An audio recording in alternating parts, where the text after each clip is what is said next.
Good morning. So we are in the middle of Nunvav Amud Aleph, about 7 or 8 lines from the beginning of the wide lines by the dot, where it said V'tafsi le'Rav, where they had put Rav into jail. We're going to do today the rest of Nunvav Amud Aleph and get, hopefully at least to the same place on Nunvav Amud Beis. Says the Gemara. So we're continuing the stories that we discussed yesterday, where Abaye and Rava came in front of a dream interpreter, and they, giving him these dreams, and it's coming true. But for Abaye, it's coming true in a good way, as Abaye paid him handsomely, and for Rava, is getting bad interpretations because Rava, as it were, stiffed him, didn't give him the the appropriate amount of remuneration. Maybe on Monday we'll spend some time trying to explain this Barhedya and this story here. But for our purposes now, we have to finish. And one thing to just note is the first half of all these dreams, we saw all these various psukim. The next ones will be various other things that happen in dreams. One thing to question is whether or not this is a literal story, in which case you see that they both dreamed a huge amount of dreams, and they dreamed the same. And they dreamed the same. The dreams were identical, and identical at the same time. It sounds mind-boggling that they had so many dreams that were the same. They obviously talked to each other about the dreams. Remember, they lived in different towns. They were Rosh Yeshivas in different places. So the whole thing is pretty extraordinary if it was literally to be taken as true. And they both went to go see the same dream interpreter. And what's the Gemara telling us about Rav? As we'll see later on in the page, one of the questions one has to ask is, what is the Gemara telling us about him? Okay. All right, continues the Gemara. So again, we finished all the psukim, and now we're continuing today various other things they saw in dreams. Amri lei chazon chasa.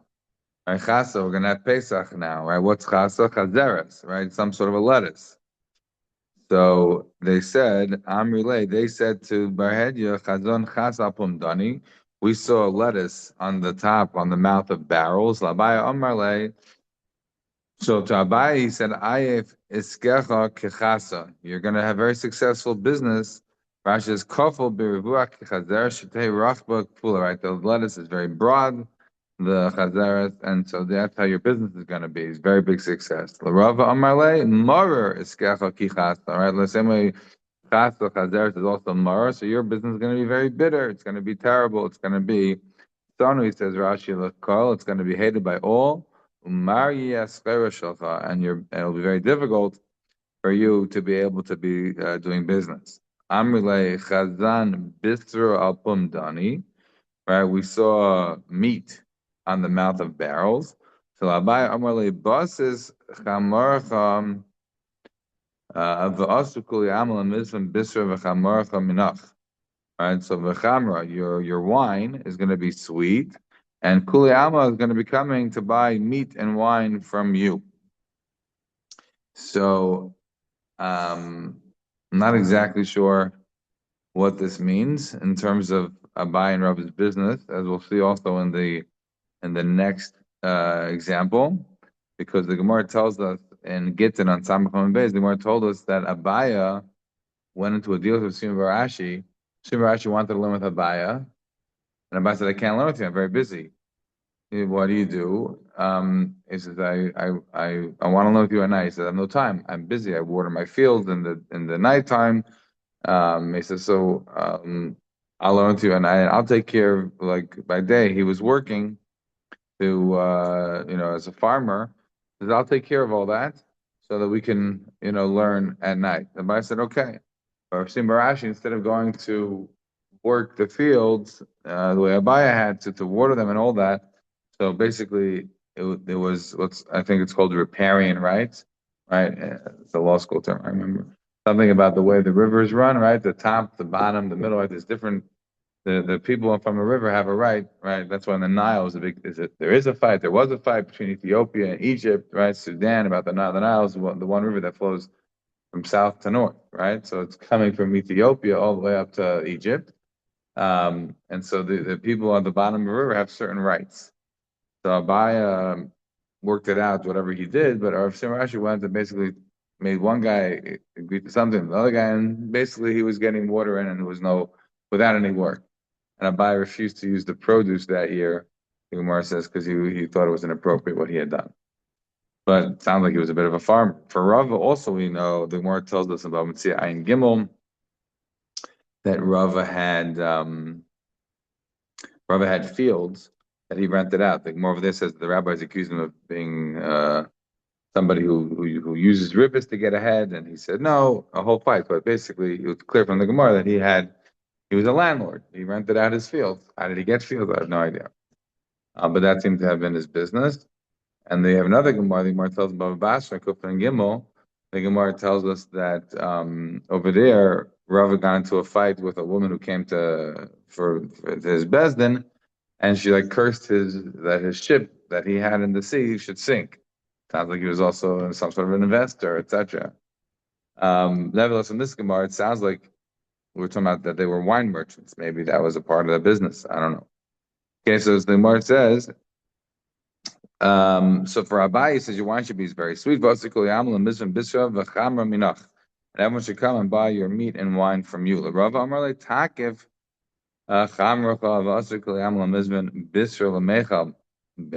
your wine's going to become spoiled, right? It's going to become vinegar. And people are going to come to buy, your vinegar to eat with their meat. In other words, so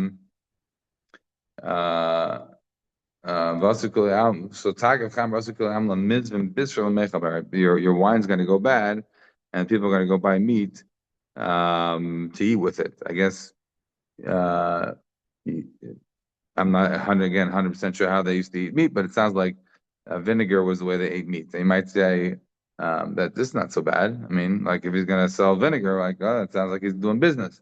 It's true, but you remember way back at the beginning of Brachot, we had a Gemara with Rav Huna, I think, right? On Hey, was it Hayam and Beis?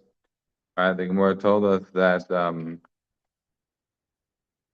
Rav Huna, Tekifle Arbamea Dani the Chamra, right? Rav Huna had 400 barrels of wine that went bad. And so they over there, that's a good example. So there he had wine and he was in the farming business, right? Because remember, he had a sharecropper that rented out the field and he wouldn't pay him because he said the guy was stealing from him because there was certain deals that the guy wasn't honoring. So over there, the Gemara says that he ended up the rabbi said to him that he's not appropriate. The fact that he's not paying the sharecropper just because the sharecropper is stealing doesn't mean two wrongs don't make a right. Buster gan v'gana v'taima tam was lashon hagemara.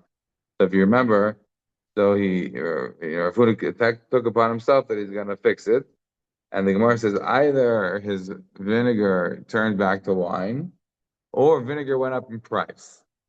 In other words, vinegar is much cheaper than wine. So the curse, presumably, this Gemara is that he said that your wine is going to turn into vinegar, and they're going to go buy your vinegar to eat with their meat, but vinegar is way cheaper than wine.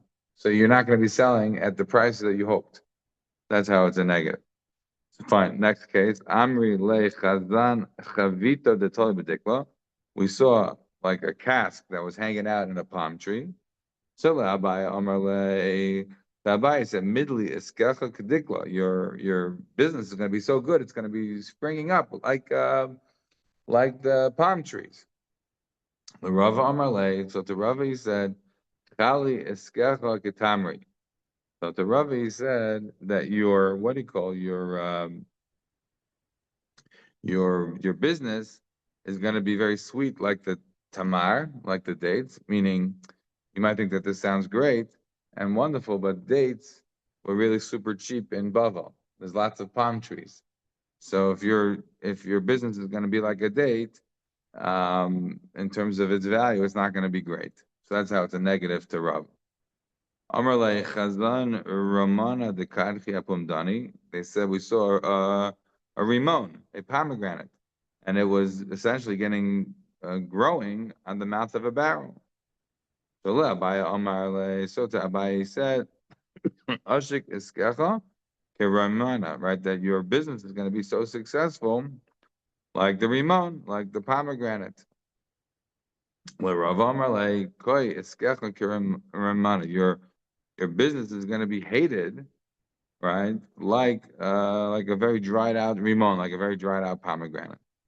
Again, what is the idea of a pomegranate growing on a barrel? I don't know. Um, fine. Next, so Amalek Chazan Chavita Denafal Bira.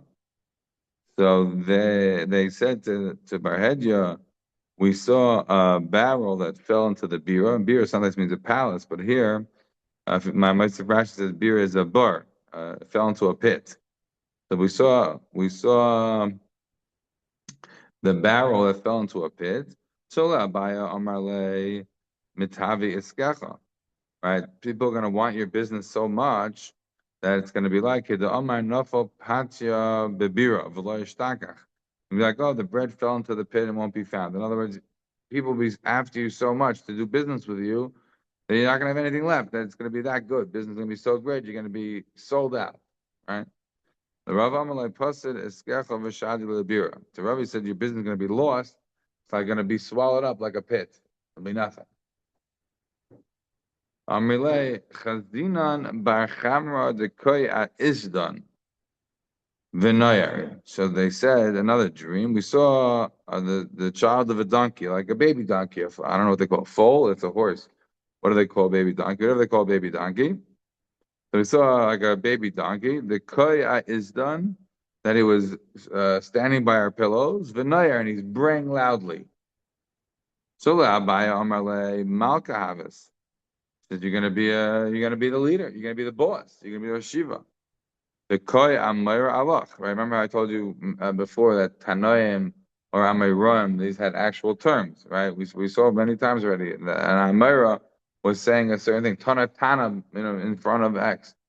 That's what they call Tanaim. So the same is true with Amoraim. They said over certain things. So if you look here, it says so Amrle Malkam is you're gonna be Rosh Shiva, the Koi Amira Allah, and you're gonna have an Amira, literally a speaker, right, who's going to be standing and giving your share out to the people so that everybody could hear, so you don't have to, lose your voice. And that's a wonderful thing, right? The donkey bringing it in your pillow is basically a sign that you're going to be a bigger shiva, and you're going to have people who are going to be repeating over your Torah out to the masses. Le Rava Amar le, so to Rava he said, Petach Hamar God mitfilacha. So to Rava he said that the Petach Hamar is out of your tefillin. What does it mean? Pesach Hamar is out of your tefillin. So Rava says back to him, I looked at my tefillin, I checked my tefillin. We're supposed to check it every few years. He says, I saw that the parsha is there. What do you mean it's not there? It's there. Vav the Pesach Hamar vaday gad mitfilacha. He says the vav of Pesach Hamar is certainly missing from your tefillin. Now you might say, okay, I don't really understand what this means, because if you look at Rashi. Rashi says, what does it mean in the in the tefillin? You have to have the parsha of Petach Chamar there, and then Rashi explains, which is in fact the case, that the word Chamar is spelled chaser, meaning without a vav.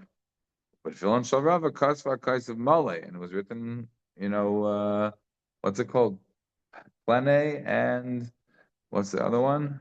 Plane and no. Forgetting right now. So anyway, plenty is malay, and then the other one is chaser. Forgetting now how to say that. So and after that it was erased. So it's written chaser, and Rav Son is written malay, and then it was taken out, so it became chaser. So is that a bad thing? Isn't that a good thing? And so what obviously must mean, the Ritva points out that obviously it's not a bad thing to have it be corrected. What I guess perhaps it does mean is that he was wearing tefillin that was not kosher for a long time. In which case, then that brings us back to what we're now going to see. Not here. We'll see it on the next Amud. Everything that we had been talking about until now was forward-looking. All the dreams, right? You had this dream. Okay, that's going to happen. But here it's talking about what already occurred. You had it in your tefillin. and then it was taken out. That's not a forward-looking interpretation. It's a backward-looking interpretation. Is that so bad? I mean, it's already over. It's not telling you about something new that's going to happen. Okay. Bear that in mind because we will see more of these backward-looking interpretations soon. Finish the Gemara. So Amar Le. Oh, I'm sorry, I skipped. So Azal Rava Lechudei Lagabe. Rava came to see Barhedya alone, meaning after getting beaten down enough with all these dream interpretations, it was insufficient for him. So now he's not only keep on going to Barhedya, but he's going alone. So he comes to Barhedya alone. Amalei Chazoi Dasha Braisa Denafa. So he says, I saw the door. Rashi says, Dasha's or Delas, Chitzen Shabayas. I saw the external door to my house fall. Amalei Ishtacha Shachva. Your wife's gonna die. Amalei Chazia. He says, I saw Kochi Vishine de Nasser. I saw my teeth. There's, and I'm not a dentist, but there's inside teeth, there's outside teeth. I think one of them are called molars, right? He said, I saw these different teeth falling out of my mouth.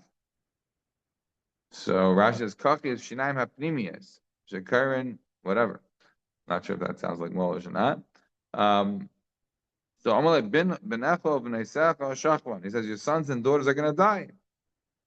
That's what the teeth is a reference to. So then he comes back with another dream. I saw two birds, two yainas flying away.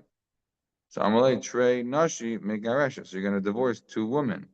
In other words, a yaina is like compared to a wife, like Rashi tells us from the pasuk in Shira Shirim Yainasi Samasi.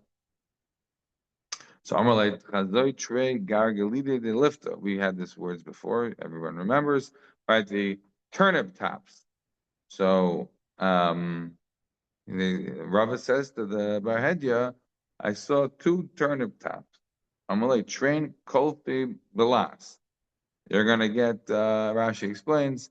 You're gonna get makas makal av beroishoy kiroshoy lifters. You're gonna get a slap in the head, like you from a kudjol, from like a wide, not a smack from something thin, but something big, like a turnip head. Like it's gonna be zaftig. So also Rava Ahu Yaima, that day, like all these horrible interpretations, we don't know what Rava did, but this interpretation, Rava went, also Rava Ahu Yaima, Yosef Yema Joshua Kul Yaima. He went and sat in Smash all day. Ashkacha Hanu Trey Sagi Nahari Davika Minsu Ba'adeh. He saw two blind men, and they were fighting with one another. Azla Rava Lifurikinu. So Rava went to go break it up. Machul Rava Trey. And Rava got slapped twice by the blind men with their walking sticks. They were about to hit him again, a third time. Amar Mastai said, enough of this. Train Chazoi. They only said two hits I'm going to get, not three. L'soif, Asa Rava V'Yavle Igra. In the end, Rava came back to Bahadja, and this time he paid him handsomely. Now the Gemara says, Amar Le, Rava had more dreams. He came back to Bahadja. He said, Chazoya Shisa Danafal. He said, I saw a wall fall. You're going to basically be able to buy so much merchandise, there will be no boundaries on walls. You're going to be so successful. Panda de Abaya de Nafal. The Kasian Avke. He says, I saw the wall by Abaya fall. The Kasian Avke, Rashi says, Kisu Efar HaPereach Memapelas HaChaim. And I saw, how a building falls when it gets blown up, and it's like all this, like, earth, right? The dust is like flying everywhere. So I saw the house of Abaya fall, and it's like so much dust and things flying around. So Amalei Abaya Shachid, Umasifte Asya Lagabach. Abaya is going to die, and the people in his base matters are going to come to learn by you. Amalei Chazoi Apanda Didi Dinafel. He says, I saw my house fall. I'm not sure, by the way, how this works about Abaya Shachav Mesivasa Asal Gabach, that Abaya Shiva is going to come to you when Abaya passes away. I'm pretty sure that Rava died before Abai. The Gemara tells us in my Katan and Rosh Hashanah. The Gemara tells us, yeah, that right, both Abai and Rava were descendants of Eli. The Gemara says that because Abai had Torah Ma'is and Tovim, so I think he lives to 60, and Rava dies at 40. I'm not 100% sure how this one works. Okay, we'll have to figure that out. So the Gemara then says that Rava has another dream, and he says, "Chazoi apanda dididinafum." He says, "I saw my house falling. V'asu kule alma shaka levinta levinta." And I saw the whole world coming and taking apart my bricks, brick by brick by brick. So Amalei, so the Bar Hedji says to him, Shemaitzcha mevadron be'alma. What that means is that your Torah is going to be so spread out, it's going to go all over the whole world, like everybody taking a brick by brick of you. It may also mean that you're going to be so busy, you're going to be like the big Gadol Hadar, that everyone's going to come and knock your house, and you have no time left for yourself. Maybe. That's also what it means, but okay. So another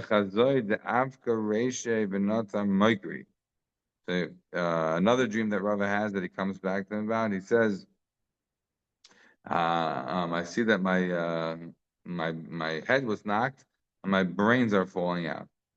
That's what Rashi says. Right? Like doesn't sound very good. So Amalei, no. It means that the stuffing, the feathers from your pillow are falling out. Fine. Amarle, Akriyan Halal Mitzra B'Chalma. He says, I saw that I was saying Halal HaMitzri in my dream. We're coming to Pesach now. Let's look at Rashi. What's Halal HaMitzri? Halal Sha'anu Karim B'Pesach. The Halal that we say over Pesach. Levishish Halal Akar Akari Halal Gadol. Right there is the full Halal that we call Halal Gadol. And we also have the Halal we say on Pesach, which is we take out, right, the two bits that we otherwise say, right, L'Lan on a Hafti. And that we call Halal Mitzri. He says, I saw Halal Mitzri in my dream. So I'm really neat. You're going to have great nisim happen to you. This is this sort of the whole story of Bar Hedya and Rava. This is the end and part of these all these dreams interpretations that Abai and Rava had with Bar Hedya. The story continues a bit more, and the next act in this story is as follows. Bar Hedya was going with Rav on a boat. So Bar Hedya said, why should I be on a boat with a guy who's such a big tzaddik, such a special person, and I just interpreted him he's going to have an ace? Why should I travel with him if he's going to have an ace? Well, what does that mean? If you're going to have an ace, it's a great thing, no? The boat's going to sink, he's going to have an ace. So as Rashi explains, what's the problem? The problem is, he's going to have an ace, meaning the ship's going to sink and he's going to be saved. That's why I interpret. He's going to be saved, and I'm a great dream interpreter, so there will be an ace. He will be saved, but what's it got to do with me? I'm not going to be saved. So I don't want to travel with him on a boat. So Bahadur the Kosolik Nafal Sifra, as he's like getting off the boat, he's like, I'm not taking the ship with Rava. So a book of his fell out. Ashke Rava found the book.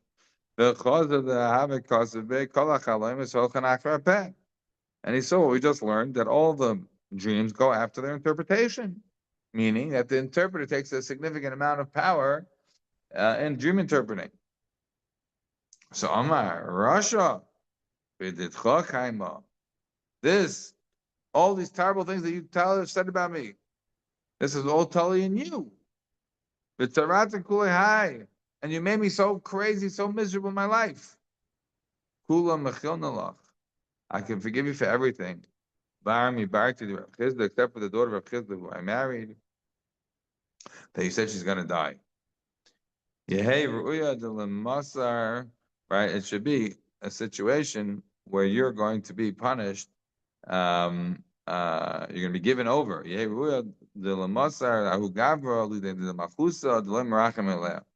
That you should be given over to a kingdom that's going to have no mercy on you. So Bar Hedya understands that he's played too much with Rava, So Omar, what should I do? So my head just says, what should I do? Gemiri, the kill stock, ma filu b'chinam he bought. We learned that the klala of a chacham, even if it's not given al tanat, right? Even if it's given for no reason, right? It still is going to come true. And over here, he has really good reason to be very upset at me. The Koshkin Rava, the Bedina Kalayat, and Koshkin Rava, who was angry at me, Medin, that I did really bad things to him. Amar Ekim Ve'igli says, I'm going to go into Golas. The Amar Mar Golas Machaparis oven. Right, because we know that when you go into Golas, it's Machapar on your Avinus. So come Golas Be Ramai. He went to Rome. Ozil Yosef Pischa Deresh Turzina de Malka. And he went to go sit um, next to the palace, or next to the warehouse, actually. Rashi says, Shema Oitzer Melech. It was a storage room or was some sort of a warehouse of the kings. And his reputation must have preceded him. So Reish Turzina Chaz the Chalma. So the head guard of the storehouse, of the warehouse, saw a dream. So I'm like, he said, I saw a dream where I had a needle going in my finger. So Barhenya said, Amalei Havli Zuzo. He said, give me money. The lawyer Avle, he didn't give him any money. Amalei Vlamidi, so he didn't say anything to him. Thank God, right? He's keeping his mouth shut. Amalei Chazor Denafel Tichla Betartin by say. I guess he had another dream. And he says, I saw a worm coming through a couple of my fingers. So Amalei Havli Zuzo. The lawyer Avle, he said, I want him some money. And the guy refused to give him money, the guard. So he didn't say anything to him. Amalei Chazor Denafel Tichla Bekula Yada. He says, I see some sort of a worm, a maggot, a talea, Rashi says. It's going through my whole hand. So he says, you're having talea, you're having taloim, you're having maggots go through your entire weirs in the storehouse. Whatever's there is all being infested by the moths, by the maggots, whatever.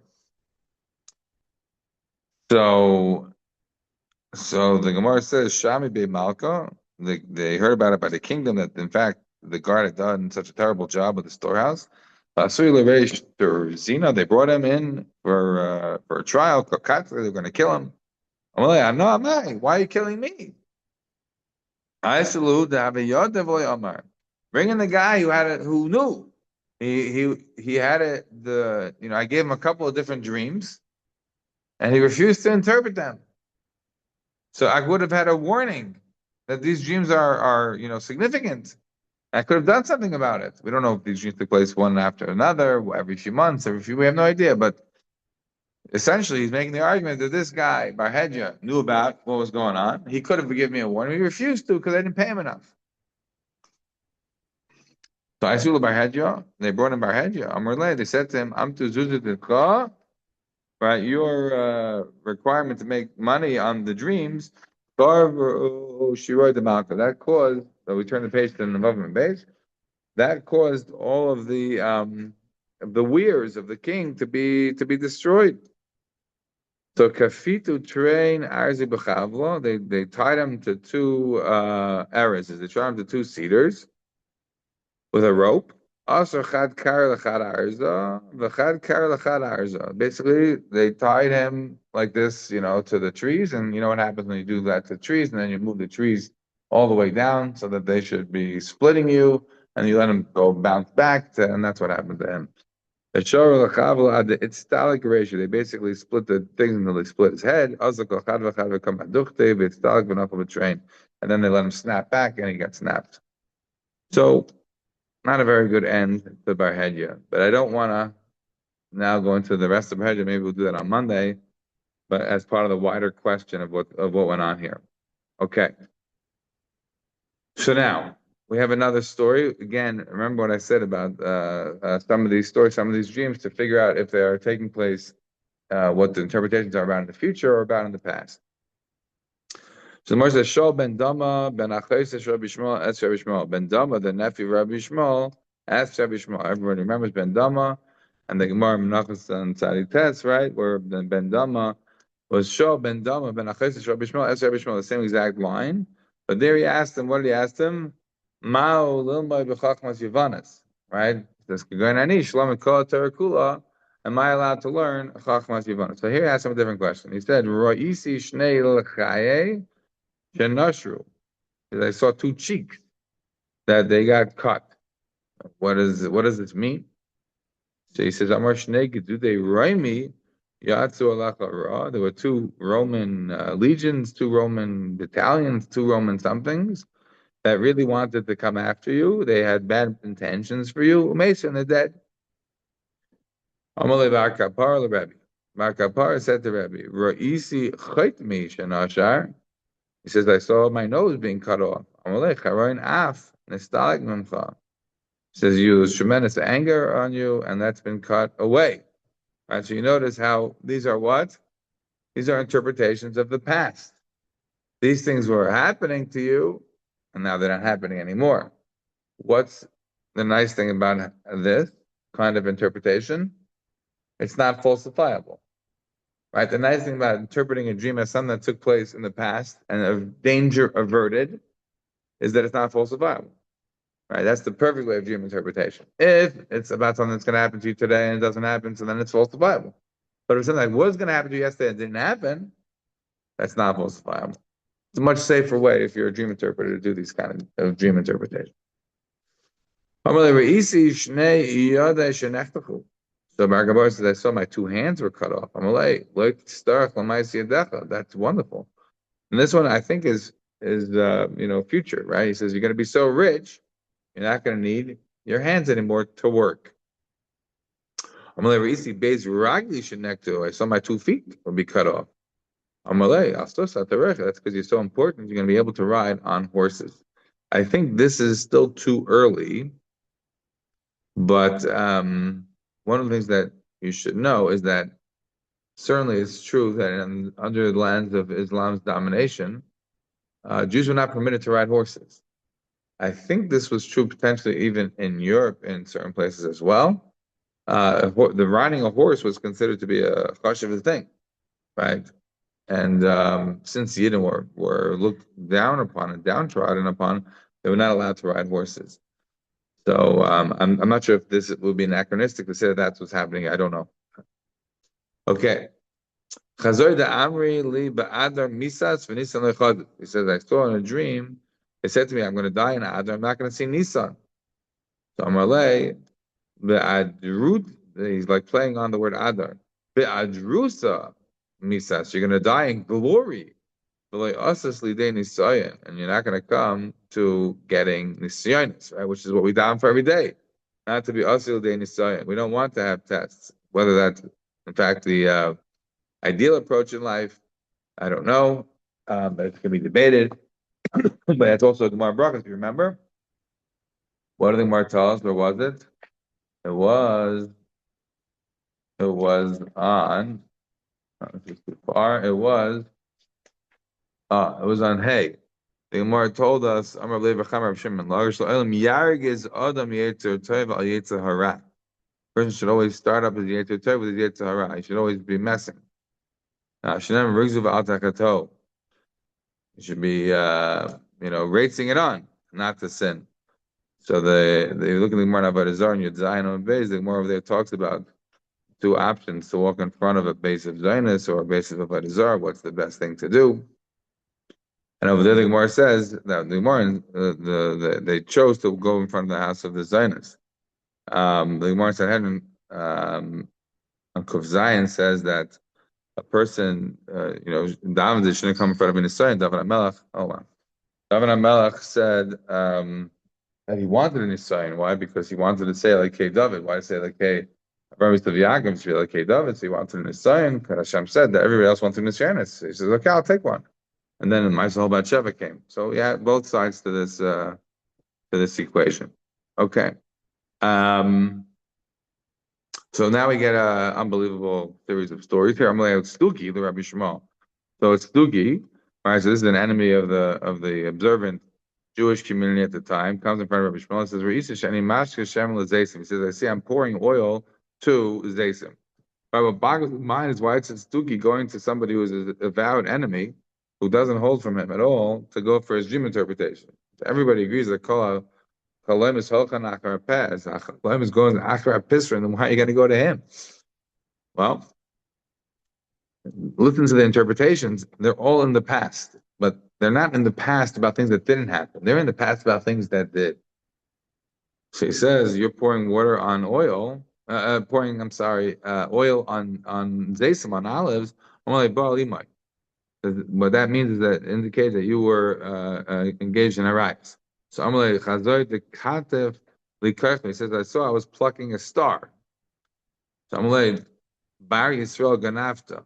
That's an indication that you kidnapped, you stole a Jewish person, or compared to stars, right? Acharasa Kerchavim, right? Avram Avinu was told by Rabbeinu Shalom. Haben Hashemayim Svor Kerchavim Untuchal Lisparoisam. Koyi Yezarecha. Amalei Chazoy de Blasi Lekerchme. So I swallowed a star. Amalei Bar Yisrael is not Levante V'Achal told them out. You sold a Jewish person in slavery, and the money that you made, you already lost. You already ate through. Any dinashkina that I saw my eyes kissing one another. Again, you're right on various arise. He said, I saw I was kissing the moon. Again, you had inappropriate relationships. He says, I saw I was walking betuna in the shade of a myrtle, right? Myrtle was the thing that they used by the chas and kala. Again, the terrible thing that this guy was doing. That's why I should point out that they used to use the hadassim by the chuppahs.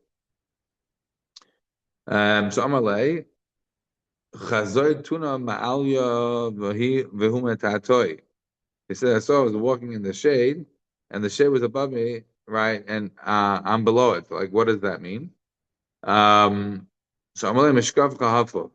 The way you've been acting is you've been turning over the bed. That's a reference. Look in the Gemara in Darim Chafam Beis.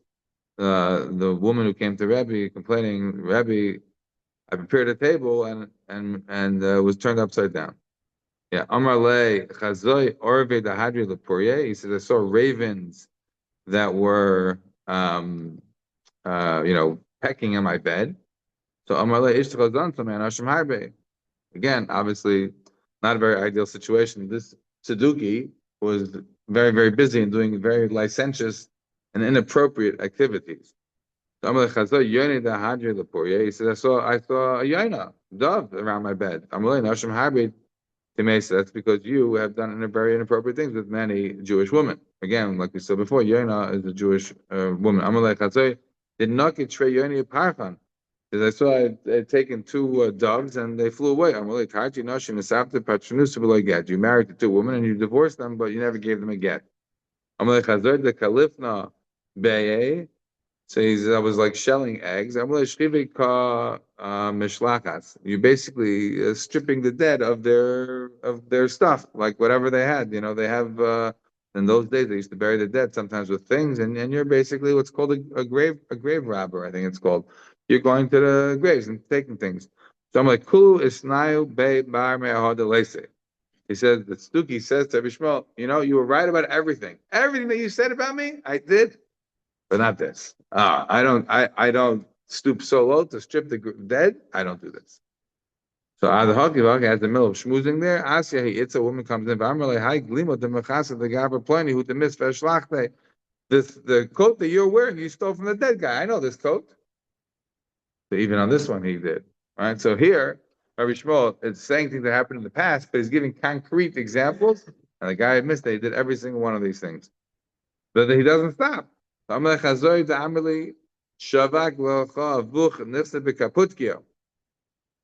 that they said my father left me money in Kaputkia. Right? The Kaputkia there happens to have been a place like that in what today Turkey, but it's also referenced as the Chazal. It's just the middle of who knows where. Amalei, Isla Nifsa Kaputkia. He says, do you have anything in Kaputkia? Amalei Lav, no, nothing. He says, Azla Boka Kaputkia. Did your father ever go there? No, Amalei Lav.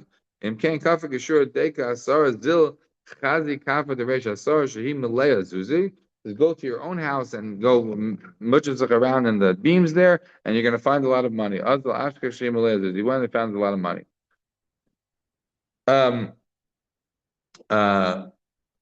two things. One, everybody knows the story about Prague, the guy in Poland who had the dream that he had a fortune in Prague under a certain bridge, and he goes to Prague. It's one of Rav Nachman's famous stories. No, this is the source of this Rav Nachman story. All right, so it's very deep, and I'm not explaining anymore. I'm just going to tell you this is the story. He goes to Prague, goes under the bridge, and he's starting to dig and dig, and the guard comes to him and says, "What are you doing? You can't dig on the bridge. You travel all the way to Prague from Poland to." He says, "No, but it's very important." He says, "What? What?" He says, "I had a dream. There's a fortune under this bridge in Prague." He says, "What?"